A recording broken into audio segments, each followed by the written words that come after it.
सोग कितने दिन का होता है? सोग की एक तो सूरत यह है कि एक बेवा औरत है, शोहर का इंतकाल हुआ है, तो बेवा औरत को 4 महीने 10 दिन तक ये इसकी इद्दत है। तो इस पूरे ज़माने इद्दत में इसे सोग करना है। सोग का मतलब क्या है? बनाव सिंगार नहीं करना।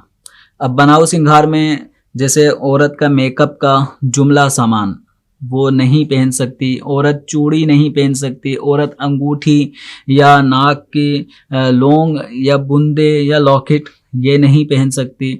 इसी तरह मेहंदी नहीं लगा सकती, खुशबू का इस्तेमाल नहीं करेगी।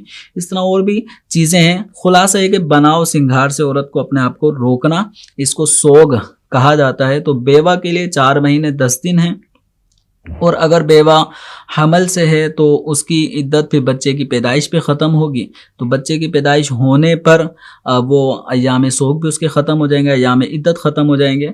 अब जो बेवा के अलावा हैं यानी घर के दीगर अफराद महारिम मैयत के, तो मैयत के जो महारिम हैं वो ज़्यादा से ज़्यादा 3 दिन 3 रात तक सोग कर सकते हैं। यानी वो कोई अच्छा बनाव सिंगार ना करें तो 3 दिन तक तो इसकी गुंजाइश शरीयत ने रखी है। ये इन पर वाजिब नहीं है।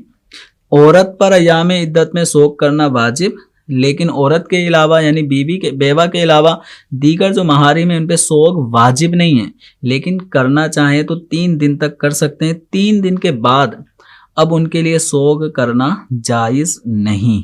अब मतलब ये कि आम रूटीन में जिस तरह होते हैं उस रूटीन में हमें आ जाना चाहिए।